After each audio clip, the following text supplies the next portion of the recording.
Les Acteurs de la Transformation, le podcast des acteurs qui façonnent l'entreprise de demain. Un nouveau rendez-vous qui donne la parole aux dirigeants, présenté par Fanny Bourdin, une production Adéquancy. Bonjour à toutes et à tous, dans les Acteurs de la Transformation, nous avons l'honneur de recevoir Laurent Léchier. Bonjour Laurent. Bonjour. Vous êtes directeur d'achat et de la supply chain, c'est exact ? Tout à fait. Quelles sont les grandes transformations au sein des sections achat et de la supply chain aujourd'hui ? Bon, écoutez, il y en a énormément. C'est déjà un bon début. C'est déjà un bon début. Ça met dans l'ambiance. Je pense qu'on peut commencer par dire probablement il y a 4 grandes tendances externes qui peuvent générer transformation en entreprise, dont achat et supply chain. Une première tendance qui est assez connue du grand public, de tout le monde, c'est le climat.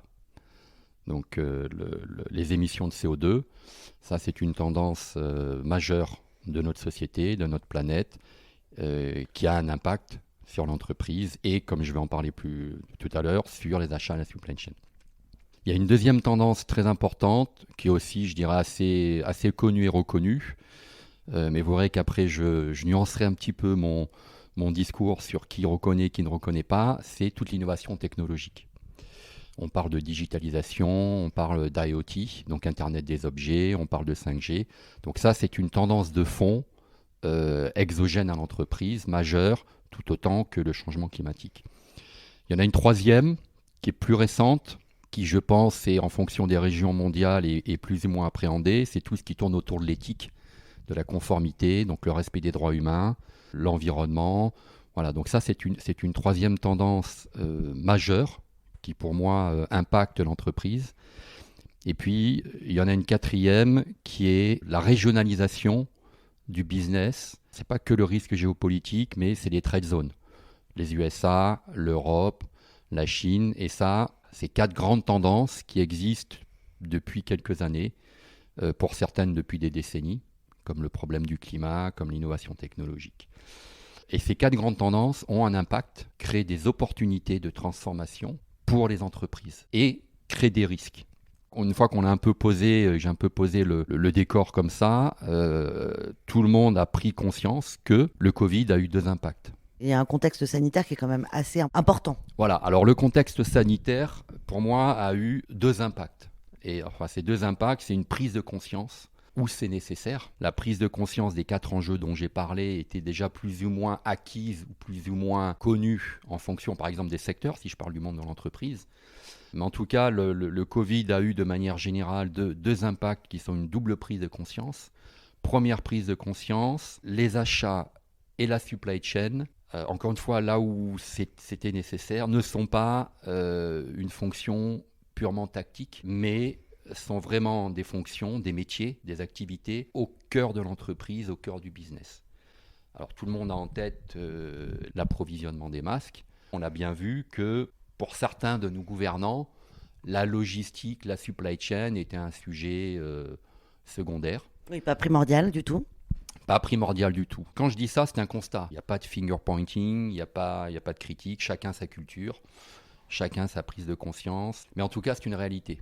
Donc à travers cet exemple très connu du grand public, il y a eu une prise de conscience que les achats, donc la partie stratégique, quels sont mes achats stratégiques, qu'est-ce que je dois sécuriser comme chaîne d'approvisionnement, est finalement au cœur de l'entreprise, voire au cœur de la politique de certains gouvernements, enfin des gouvernements, pour tout ce qui est justement quels sont les achats stratégiques de masques, de matières premières. Voilà, on le vit encore au niveau de l'électronique en ce moment. Donc il y a une première prise de conscience, je dirais, pour nos gouvernants et pour les entreprises qui n'en avaient pas conscience, ça j'insiste, parce que beaucoup de secteurs, notamment dans l'automobile, dans l'électronique, dans l'industrie en général, mais on va dire plutôt dans l'automobile, l'aéronautique et l'électronique, il y avait déjà cette prise de conscience de l'importance stratégique et opérationnelle des achats et de la supply chain. D'autres secteurs, dont le business model le justifie moins, avaient peut-être une prise de conscience un peu moins avancée. Donc ça, c'est la première prise de conscience, on va dire, grâce au Covid, la criticité des achats et de la supply chain sur la performance générale de l'entreprise. Donc la deuxième prise de conscience, c'est les 4 grands enjeux dont j'ai parlé. L'enjeu climatique, innovation technologique, respect des droits humains. Voilà, donc ça, c'est une régionalisation du business, on va dire, et puis l'éthique. On va parler un peu de digitalisation. Est-ce que c'est un enjeu majeur pour les entreprises aujourd'hui? Comment les innovations technologiques peuvent être un levier de transformation?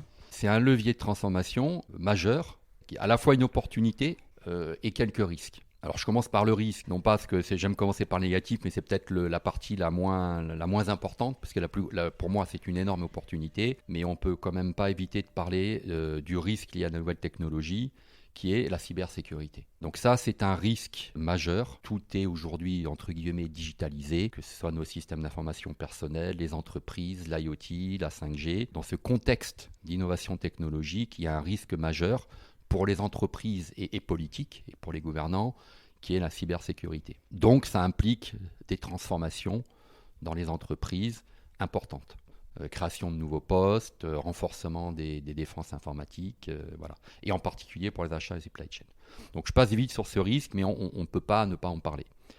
Ensuite, il y a énormément d'opportunités. Alors peut-être, avant de parler à achat supply chain, on sait que la 5G va permettre de communiquer beaucoup mieux entre différentes industries, entre les particuliers et les industries. Donc il y a des grandes tendances comme ça, comme l'Internet des objets. Et puis tout ce qui est intelligence artificielle, si je parle des achats, qui permettent de digitaliser complètement les achats. Alors ça veut dire quoi? Ça veut dire analyser les données. Aujourd'hui, si vous êtes un groupe industriel ou un grand groupe, vous achetez 2, 3, 4, 5, 10 milliards d'euros, que vous avez 30 000 fournisseurs, que derrière les 30 000 fournisseurs, il y a 1 million d'articles, qu'un humain peut analyser tout ça. Aujourd'hui, avec l'intelligence artificielle, ça va beaucoup plus loin. Ça permet vraiment de creuser, d'analyser, de comparer les données, y compris avec des bases de données externes.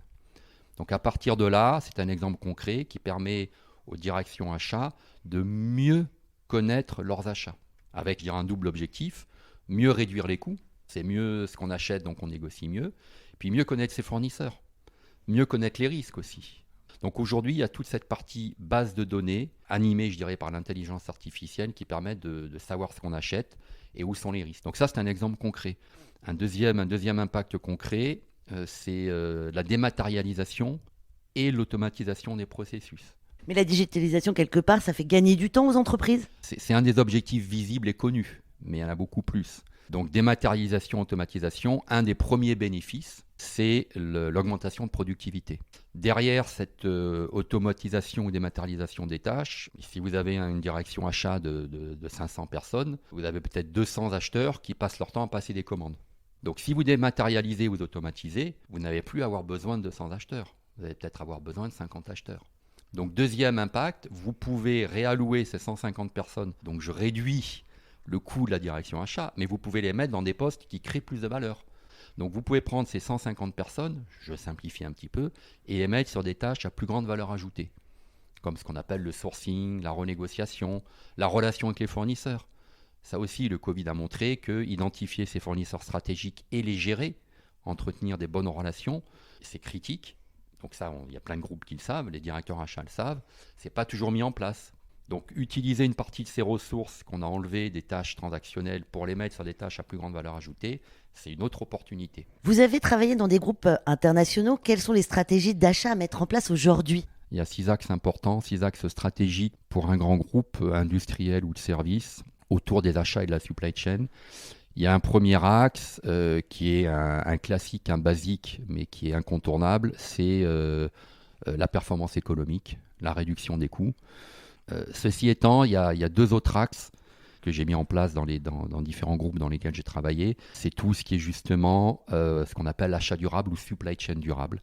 Donc qui inclut la lutte contre la dégradation climatique, la lutte contre la pollution, qui inclut l'éthique, le respect des droits humains. Donc tout ça, c'est un deuxième axe qu'on peut appeler achat ou supply chain RSE, qui existe depuis des années, mais qui pour moi devient et doit devenir, et je pense que c'est aussi Pio, au directeur achat groupe, directrice achat groupe et patron et patronne de la supply chain, de mettre ça plus en exècre par rapport à la performance économique.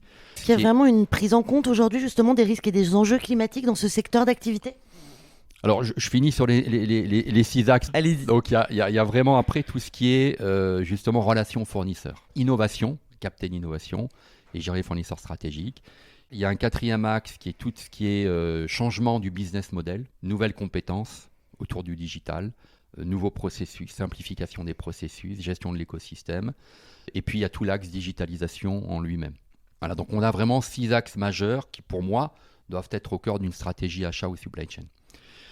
Maintenant, pour répondre à votre question sur est-ce que les entreprises font assez, alors je vais être provocateur et pour les entreprises et pour ceux qui sont dans l'entreprise.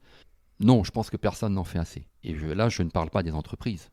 Je parle de tout le monde, y compris de ceux qui, en première ligne, disent il faut faire plus pour le climat. Mais quand on regarde un peu concrètement ce qu'on peut faire, il n'y a pas longtemps, je disais un article, si on veut mettre en place de manière stricte ce que nous dit le GIEC ou les accords de Paris, il faut arrêter complètement, d'ici 10 ans, d'utiliser le pétrole et le gaz naturel. Quasiment. Donc il y en a qui diront il n'y a qu'à. Vous pensez que c'est possible ? Je ne suis pas un expert. Je pense que ce n'est pas possible. Ce n'est que mon avis personnel de citoyen. Par contre, ce que j'ai foi en l'humain et en nos capacités à trouver des technologies pour réduire cet impact. C'est ce qu'on appelle la green economy ?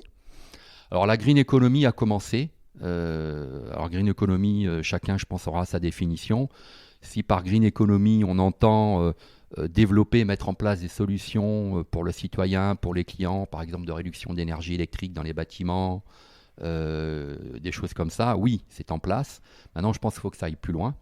Mais je pense que la lutte contre le climat va au-delà de mettre en place des solutions pour les citoyens.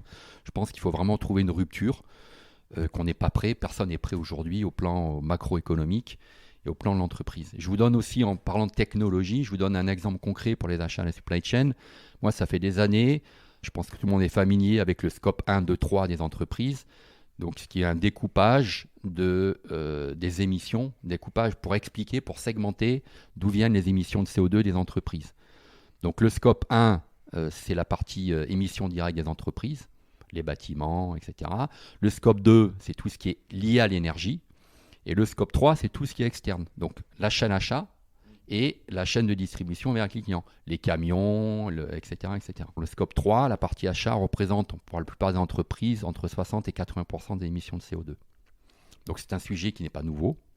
Ça fait une décennie, 2 décennies qu'on parle de ça, qu'on s'en occupe. Maintenant, quand on essaie concrètement, et c'est ce que j'essaie de faire dans le dernier groupe dans lequel j'ai travaillé de manière hyper concrète, l'autre ambition était de sélectionner et de favoriser les fournisseurs qui émettaient moins de CO2. Idée géniale. Dans l'idée. Dans l'idée. Dans la mise en œuvre, comment savoir un exemple concret, comment savoir j'approvisionne des câbles électriques, ou j'approvisionne du ciment, ou j'achète, je ne sais pas, des ordinateurs. Comment, au-delà de la communication des grands groupes qui font des vrais efforts, comment mesurer de manière fiable que l'ordinateur que je vais acheter chez fournisseur A été fabriqué en émettant moins de CO2 que le fabriqué. En fait, les outils n'existent pas. Donc, c'est là où l'innovation technologique, je pense, va continuer à nous permettre de progresser dans ce domaine-là. On va parler encore un peu de la fonction achat. Depuis le Covid, beaucoup pensent que la fonction achat est au cœur du dispositif. Est-ce que c'est une vue de l'esprit ? Faudrait-il pas plutôt donner de la visibilité aux fournisseurs ?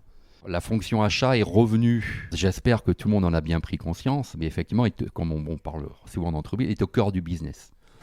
Voilà, donc l'exemple des masques, encore une fois, dont j'ai parlé, est symptomatique de si on néglige la fonction achat ou supply chain, on a des incidents majeurs pour les clients, pour l'entreprise. Et bien entendu, au sein de la fonction achat et supply chain, mais ça encore, c'est pas nouveau. Alors c'est nouveau pour certains, pour certaines institutions, ou certains secteurs, mais identifier ces fournisseurs stratégiques et les gérer au sens mettre en place des systèmes de partenariat formels, des contrats à longue durée, avoir un relationnel permanent à plusieurs niveaux avec les entreprises qui sont des fournisseurs stratégiques, ça c'est quelque chose qui a été négligé dans certains secteurs. Savoir si on doit relocaliser, et c'est tout le monde le redécouvre, relocaliser certains achats de matières. Le Covid, voyons le côté positif, le verre à moitié plein, nous a fait prendre conscience que les achats sont au cœur du business, les fournisseurs sont au cœur de notre business. Tout le monde parle d'écosystème, mais après, il faut le mettre en œuvre.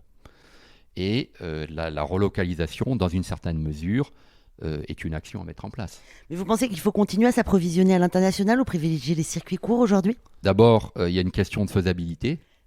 Aujourd'hui, vous voulez faire des circuits courts sur tout qui est notamment médicaments et électronique, on ne sait pas. On n'a pas les capacités de production, voire on n'a pas les matières premières. Je ne pense pas qu'on ait des gisements de lithium en France. Donc, que du circuit court, c'est impossible.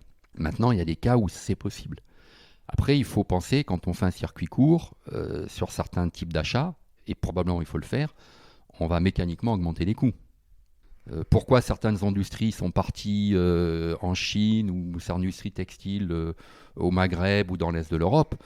En général, il y a deux raisons. Je vais un peu chatouiller les Européens que nous sommes, mais il y a une première raison qui est le coût de la main-d'œuvre. Mais il y a une deuxième raison que nous, Européens, en général, adorons, les normes. Tout normalisé, tout réglementé. Quand vous avez des normes qui sont, alors je ne me passe pas au plan éthique, mais une entreprise est pragmatique, qui sont hyper contraignantes en Europe, qui coûtent de l'argent, et qu'en même temps, le consommateur qui se dit green, mais qui veut tout le temps acheter moins cher, qui veut son t-shirt à 3 € ou à 5 €, que fait l'entreprise ? Donc, une des raisons du départ, c'est d'abord la source des matières premières. Une autre raison, c'est le coût. Et une troisième raison, peut-être moindre, mais quand même réelle, c'est les normes européennes. Alors, merci Laurent Léchy d'avoir répondu aux questions des acteurs de la transformation. Merci beaucoup. Merci à vous de nous avoir suivis. Sachez que vous pouvez retrouver toutes nos interviews sur toutes les plateformes de podcast. À la semaine prochaine. Les Acteurs de la Transformation, une émission à réécouter et à télécharger sur adconci.com et toutes les plateformes de podcast.